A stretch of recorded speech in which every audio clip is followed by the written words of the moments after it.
Back to the All Things Good channel and to a new video. Thank you for joining me. It's lovely to see you. How are you all doing this week? Good, I hope. Well, there's quite a lot to show you in this week's video. Nancy is back and on fine form. This autumn season, it's so lovely. I'm loving all the changes in colours of the trees, and it's all starting to get a bit cosy. So I've had to shut up shop in the garden and start putting things away. The Invisible Chef is also back. He's going to be doing a lovely steak and Guinness pie. Absolutely delicious. I shall show you what I've been buying, what I've been up to. There is also a section in this week's video that is a collaboration. I have done a collaboration with Just Janey, and I will link Jane's channel in the description box down below for you. We have done a bit of a challenge. It's called the Charity Shop Challenge, where we have had £20 each to go out and buy as much as we can, as nice things as we can from a charity shop or multiple charity shops to the value of £20, and you will find out whether we managed to do it or not. So let's get into this week's video. There is a lot to show you. I hope you enjoy it. Hello. Yeah, we'll wait till next week, but I'll bleach my hair a different colour. I'm a proper old lady with this coloured hair, so I'm going to... You're going to colour it this week? Going to colour it this week for Christmas. And I shall give it a little trim for you. Bad, does it? Of course it doesn't. I'll just go to trim it for you today. I am going to trim it. We're just talking about how it's nice and sunny today, how it is nice to have all the different seasons. Oh, absolutely. And it's certainly seasonal at the moment. It is gorgeous. The leaves are all changing colour, which is lovely, but lots of yellows and reds coming out. Yes. But actually we're still getting some nice bright days as well, so it's quite sunny. Lovely. Which is better than the dark and the drizzle, isn't it? Have you got a favourite season, Mum, or do you like them all for different reasons? All for different reasons, actually. But of course I love the summer. Yeah, because we like the sunshine, don't we? Yeah. Your father used to say I'm a sun worshipper. But of course, we also love winter because we both love Christmas, don't we? Oh yes. We've always had we're all family orientated Christmases, haven't we? And embraced the season. Very young children. Yeah. My parents did a lovely Christmas, and my mother's Christmas dinner was absolutely amazing. Well, I was thinking about this the other day because obviously your mum and dad had 6 children. Yes. Back then there was no dishwashers. In fact, you probably wouldn't have had a washing machine. We had like a tumble dryer. Did you? Not a tumble dryer. A spin dryer. A spin dryer. I know. So my mother could wash it, put it in the spin dryer, and it would come out 50% dry. And if it was a nice day, she'd put it outside. She'd say, "Come with me and help me put these on the line." Did you have a mangle? Yes. Yeah. An old-fashioned mangle. An old-fashioned mangle. Oh yes, I got my fingers in the mangle. Did you? Yeah. And she Just you. She nearly died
evacuated.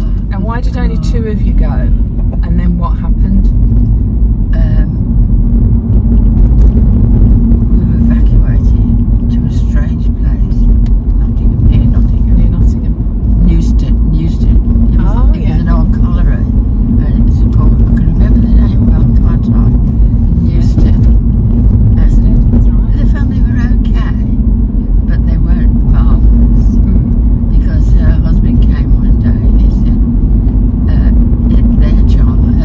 child having a bald egg, and he said to her, where are these little girls, where are their bald egg? Oh, she said, they'll have theirs tomorrow. But she just gave us toast. She kept the bald eggs, because they were rationed. Of course, yeah. For her children. children. She didn't give them to me.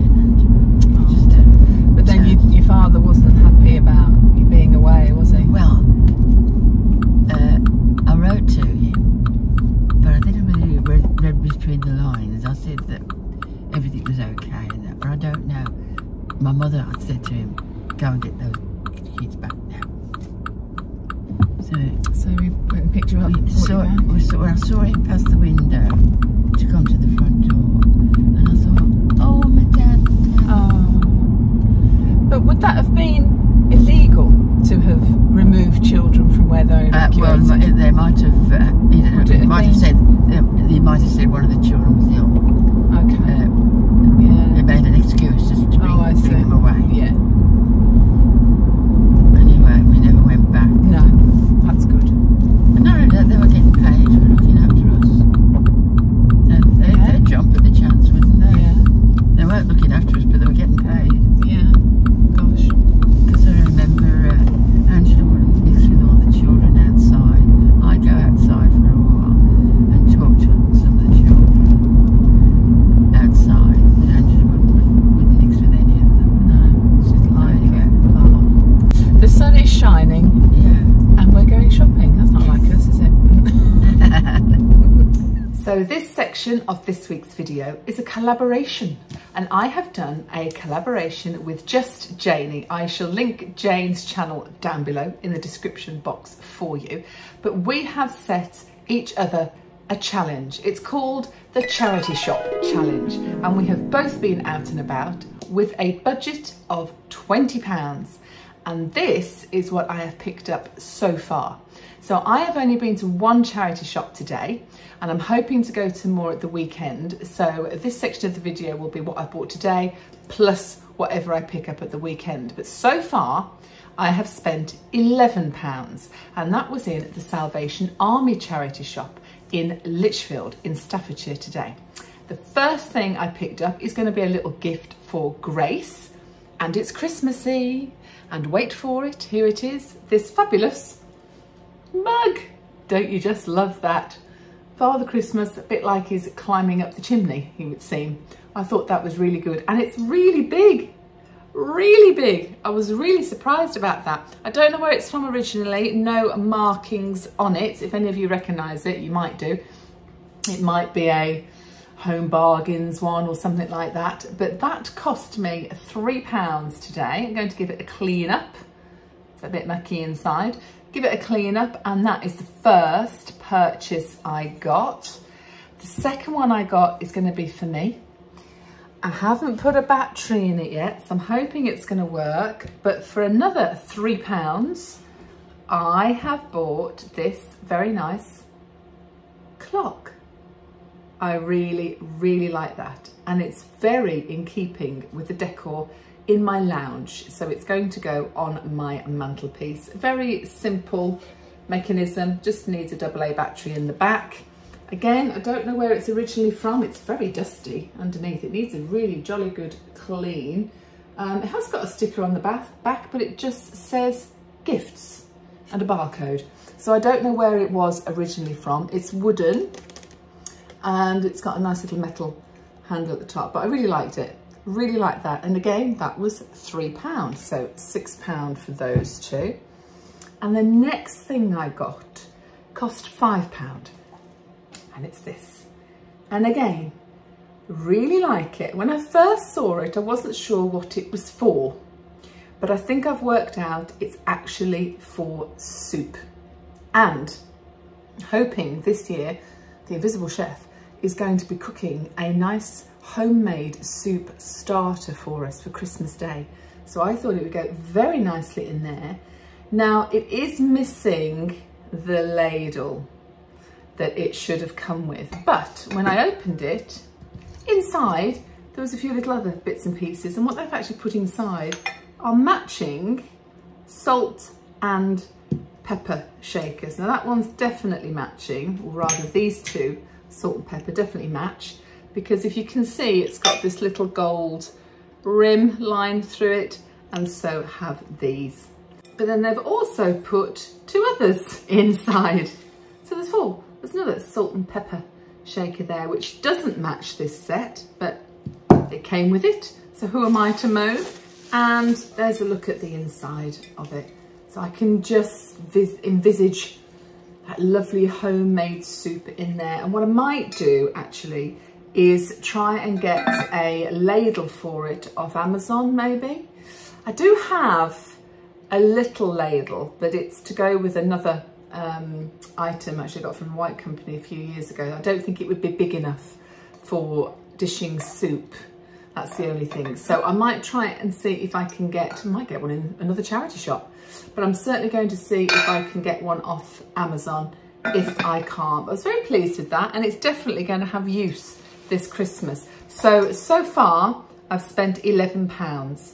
So I'm going to now go to another charity shop and see what I can spend my remaining £9 on. Hopefully I don't go over budget, but we'll just have to see what's there, won't we? It is now another day, and today I have been to the St Giles Hospice shop in Sutton Coldfield, and I have succeeded. I have not gone over budget. I have now spent exactly £20. So today I spent £9, and what I bought is this. The first thing, £1.50, is a piece of jewellery. I found this silver, rather long necklace that will sit all the way down. Let's put it on actually. There we are, it'll sit all the way down there, but I quite like that. It's quite nice with this top actually. And that's a bit different with this little ringed design going on. That was £1.50. So it needs a bit of a shine up. It's got a nice little design on it there with these 3 rings. I thought that was lovely for £1.50, and I will give it a clean and a shine. I was very happy with that. And the next item I got is actually a piece of clothing, and this was £7.50. And it is actually a kind of, well, it feels waterproof. I think it's like an autumnal rain jacket, but it's in a size 12 and it fits perfectly. And this is quite a big jumper that I've got on underneath, so I probably wouldn't wear something quite this big underneath it, but it fits very nicely. It has a belt, so you can tie it up as well. Let me move this chair out of the way.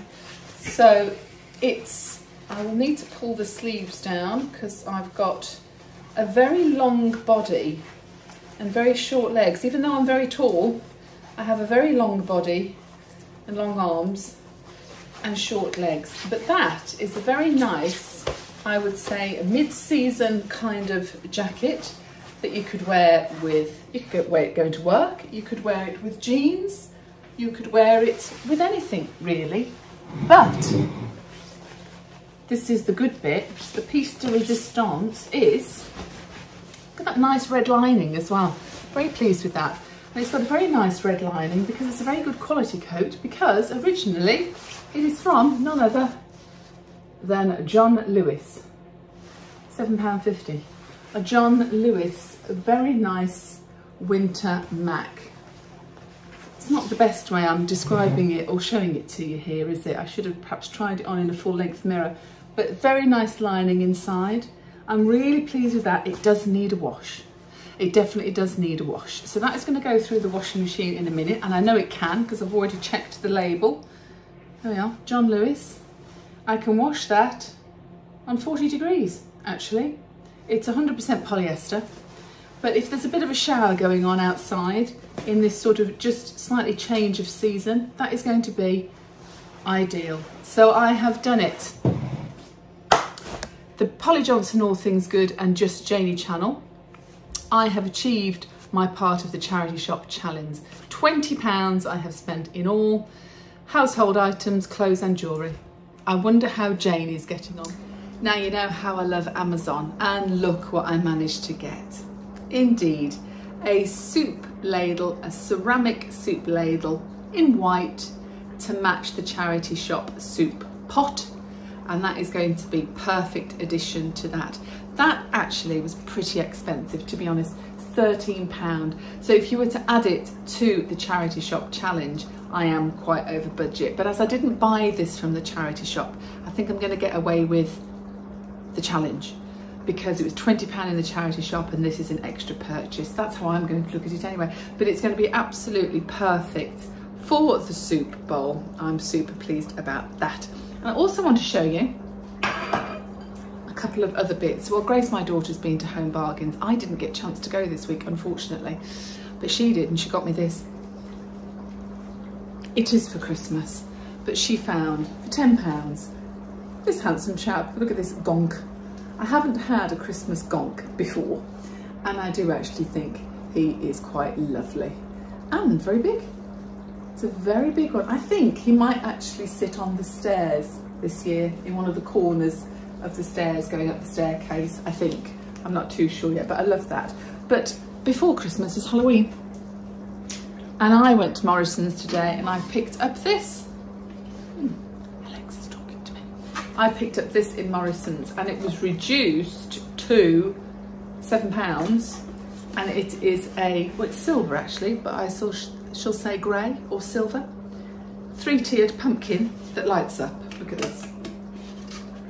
Changes colour every now and then. We're on green at the moment, there we are, blue to purple, and that can go at the front door with the real pumpkins that Grace and Tom, her boyfriend, were carving out last night. They're hysterical. And I've made another purchase.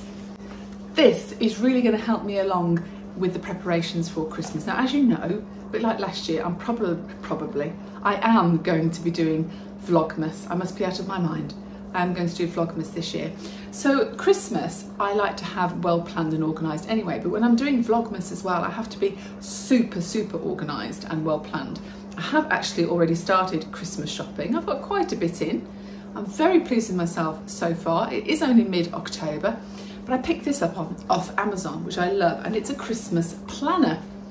I shall link the description for this in the description box down below, but it's really good because you can sort everything out. You can have your whole Christmas in a book sorted out.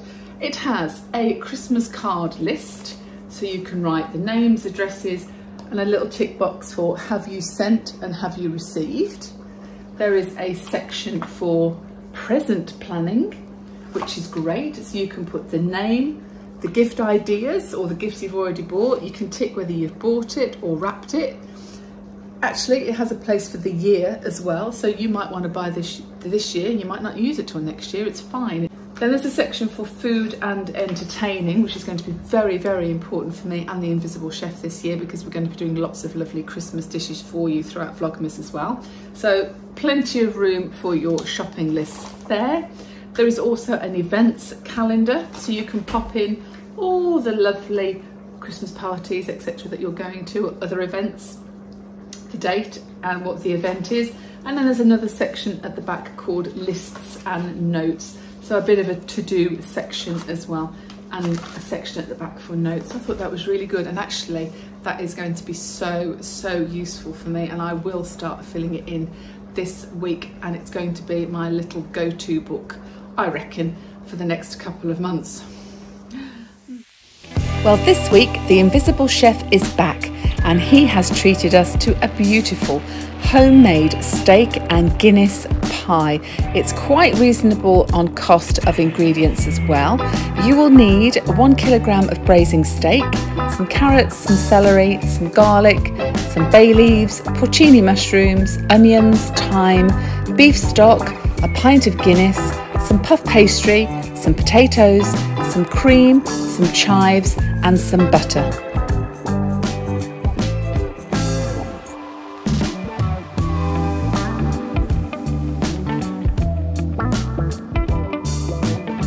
So the braising steak was first of all chopped into very small bite-sized pieces, and 1 kilogram was just enough to feed 4 people in our house.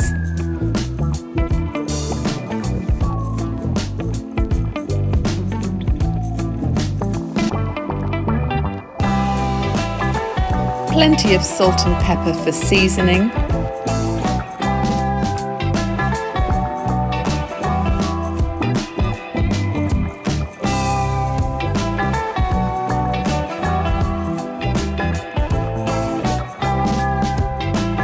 So I was playing the role of sous chef, and I was doing the cream and butter and chive mix, which is going to go in the mashed potatoes, and it's just a case of melting the butter in a pan, adding the cream and chives, while the invisible chef got on with cooking up the steak to begin with. This was done in a couple of batches to make sure it's all cooked through properly. Then that can be put to one side while you get on with the onions, garlic, carrots and celery.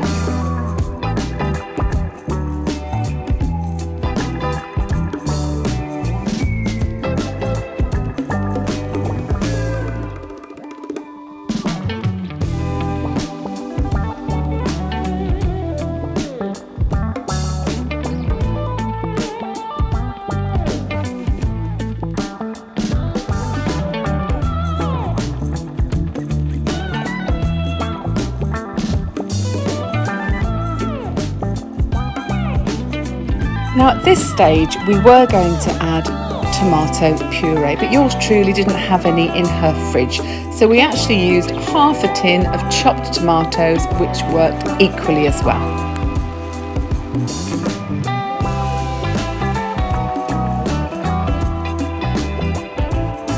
Once that's all cooked nicely, you can then add your steak to the pot.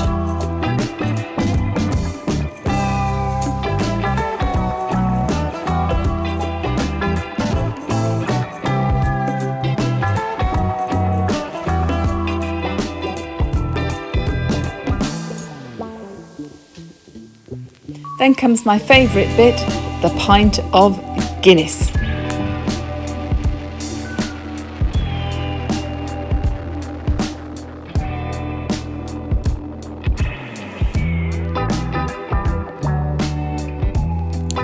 Next we added the hydrated porcini mushrooms juice and the beef stock.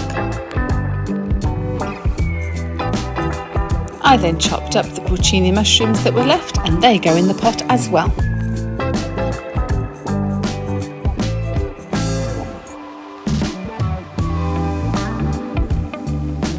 Next we added a couple of bay leaves for that extra flavour and left it all to simmer on the hob for about half an hour before transferring into our pie dish. Now don't forget to take your bay leaves out because you don't want to be biting into those when you're eating your pie. And once that's all done, put it to one side and you can get on with doing your potatoes. We also used pre-rolled puff pastry, chilled from the supermarket, and it comes in sheets, and actually we didn't have to roll it out because the sheets were just the right size for our pie dish.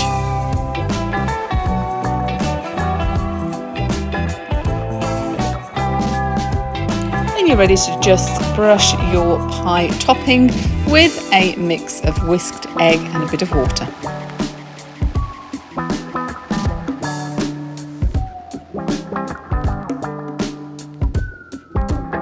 Oh, the invisible chef made a little heart on top. I think that was just for me.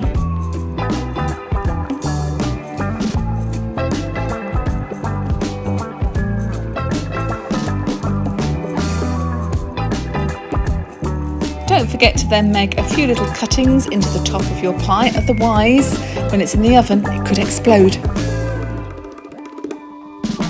That's ready to pop in the oven for about 35-40 minutes, and whilst that's cooking nicely you can get on with making your mash with the lovely cream, butter and chive mixture. Delicious.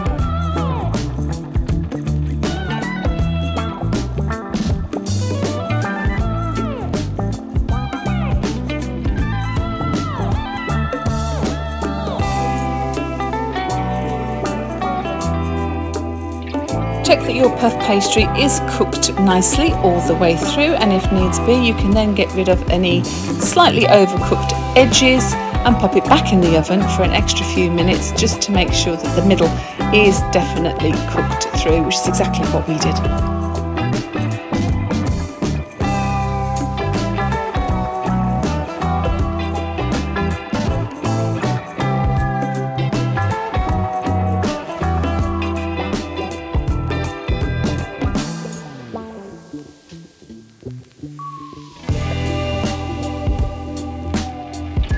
So here we have our beautifully made steak and Guinness pie with chive and cream mash, and we served with garden peas.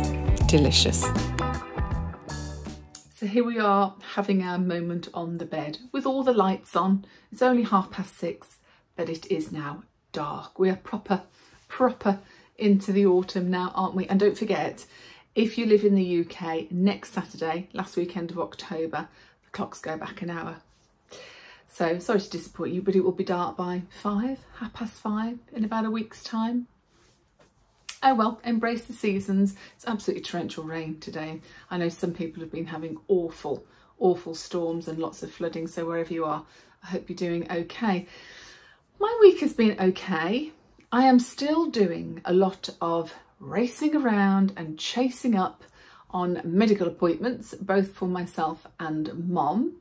We've got a little bit of progression on both of those, but it's taken a lot of doing, which is very annoying, but seems to be the way things are these days. There's no joined up thinking, I think, is my reckoning of a lot of organisations in this country at the moment, including our, God love it, NHS. But on Mum's appointment side of things, the memory team, who have not been in touch for 10 weeks since the referral was made from her GP, I finally got hold of somebody to find out that they had been trying to contact us, but using a telephone number that she had over 10 years ago. Helpful, I know. And the area that she lived in at that point is totally different to the area she lives in now, so the area code was different. I did inquire as to how they got this old telephone number, and they told me that they were looking at her medical records from 2010. Well, I said, you've also written to her, which they have done this week, saying we can't get hold of you, Mrs. Johnson. And I said, well, you've written to her at her current address, but you've used a phone number of her medical records from 10 years ago. Did you not think to look at the address that that phone number related to 10 years ago? Oh, it's a completely different area. But then I said, did the doctor not put my telephone number in the referral letter? And they go through the referral letter on the phone. She's reading it out to me. Lo and behold, she reads out my mobile number. Why have you not been ringing the number in the referral letter that the doctor has sent you? There was no explanation. I am now waiting for a call back from somebody that I was promised faithfully would happen this week. And it hasn't. Today's Friday. I have chased this up again this afternoon to be told that this lady is working in the community and she does actually only work part-time. So, all things forgiven. I will hopefully get to hear from her next week. And I have checked that they've now only got the one number on their system, my mobile number. So hopefully we are slowly getting somewhere with an assessment for Mum. Fingers crossed. So that's that thing first. Secondly, my dental operation. I have scrapped the referral that they have done for me through the NHS because whilst it is of a possible urgent nature, the waiting lists are horrific. So we have scrapped the referral and I am actually going to go private to have this done. So hopefully it will be done, I'll be recovered, it'll all be sorted out before Christmas. But when they're in the process of making the referral for my private referral, they've now lost all the x-rays and the photographs of the little tumour in my mouth at the dental surgery. So I've got to go back on Tuesday to have more photographs taken so then they can make the private referral. I have had one of those weeks, really, of trying to, well, do other people's jobs, it would seem. But anyway, slowly getting somewhere. And in relation to my menopausal symptoms, now that's a different matter. Again, I have been waiting for about 8 weeks to hear back from a GP that I went to see about the symptoms I've been having, and they were going to have a chat with the gynecologist about whether I would be a candidate for HRT. Many years ago I had a procedure done, and then after that I was also diagnosed with malignant melanoma. And when I went into remission, I was actually told that when the time comes in the future, I need to be cautious that I might not be eligible or a suitable candidate for HRT, because apparently you can't have HRT if you've had malignant melanoma. So when I went to the doctors a couple of months ago to talk about my menopausal symptoms or perimenopausal symptoms, she was talking about HRT, and I said, can I stop you there? A gynecologist once told me, blah, blah, blah. And she went, really? She said, I'm very used to dealing with ladies with menopause, and HRT is my specialist subject. So she went back into my medical records, and she did actually find the letter that I had from the gynecologist that indeed did say, this lady's not suitable for HRT. She read it and she went, gosh, that's really surprised me. She said, I had no idea. She said, I know there's certain cancers that aren't suitable to mix with HRT, but I've never heard of it being with melanoma. She said, I'm going to get a second opinion from a different gynecologist on this one, and I'll come back to you. Well, here we are 8 weeks later with no news. So I've chased the doctor up this week and had a good chat with her, and she has not heard anything back from the people that she's asked for some guidance from. So she's going to give them a nudge, first of all. She also thinks that it's possible that one gynecologist may have passed it to another, and they're having a bit of a conflab between them as to see whether there is anything that could be done. And in the meantime, I was talking to her about my symptoms as they stand now, as opposed to 8 weeks ago. And the only significant difference really is my anxiety levels have really heightened, but it's particularly at night time, which is really quite unpleasant. So about 8 or 9 weeks ago, I did mention I had a bit of anxiety as one of my symptoms, and she offered me a drug called propranolol, which is basically a beta blocker, which actually I have had years ago in the past. But I tried it for 4 or 5 days and I didn't react very well to it at all. I was having awful migraines. So I stopped taking it. So when I chased up this appointment this week, I also said, I need to tell you that I'm not taking the propranolol that you prescribed, but my anxiety levels are actually worse. And I've had to really admit that to myself this week. I've kept it in a little bit, and I haven't told the people around me particularly. I've had a couple of little sort of panic attacks and things, and I have said, oh, I've just had a bit of a panic attack, but I haven't really, I suppose, admitted it to myself that there's been times, particularly at night and in the night if I've woken, that I have felt very anxious. I seem to have certain fears and phobias, and it's not very pleasant. And it's not all the time, and it's not every night, but it's playing on my mind now, because I'm now going to bed thinking, how am I going to feel in the middle of the night? Is this going to happen tonight or not? And then on the nights that it doesn't happen and I wake up in the morning, I'm so relieved. I think, oh,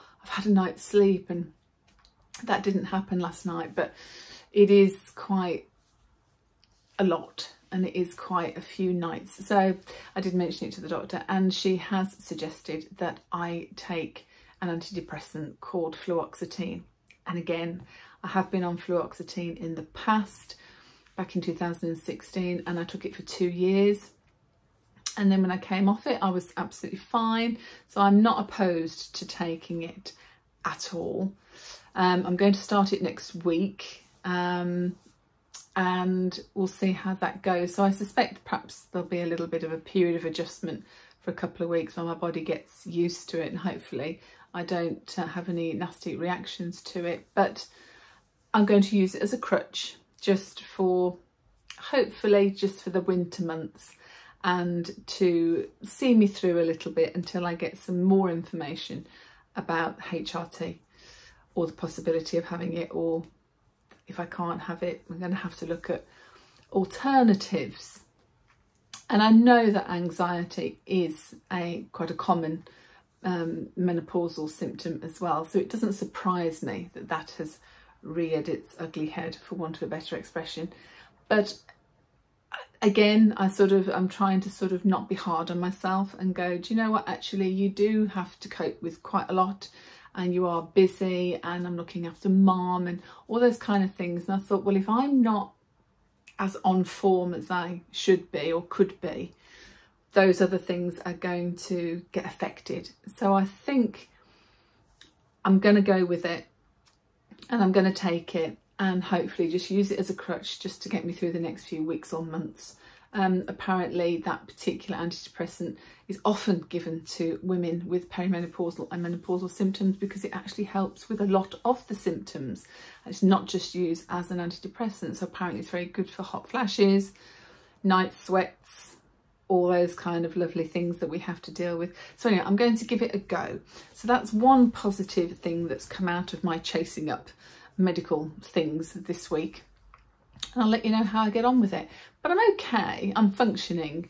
I'm very aware of my symptoms, and I'm very aware of what it is really.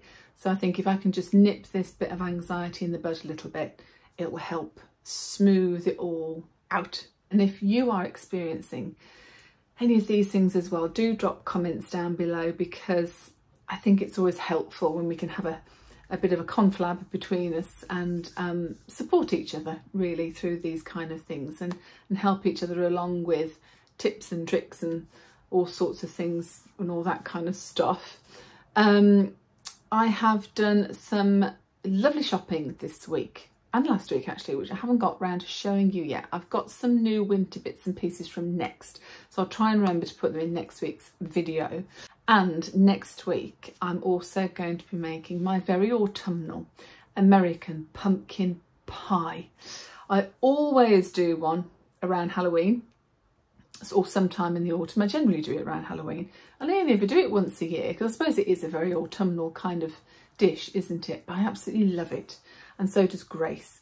So I will definitely be making one of those this week and pop it into next Sunday's video for you. And I hope you have all had a really good week and enjoyed this week's video. And if you have, please do give it a big thumbs up and subscribe if you haven't already, so you get to see my up and coming videos.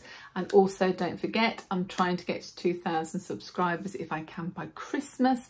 And if we do it by Christmas, or we do it throughout Vlogmas, that I'm definitely going to be doing this year, must be mad, I'm going to do a big giveaway for Christmas, which I know I've mentioned before, but I'm mentioning it again. There'll be a big giveaway at Christmas.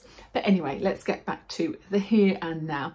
And I will be back next Sunday, same time, same place. So I'd love you to join me if you can. And until then, stay safe, stay in the boat, and keep doing all things good.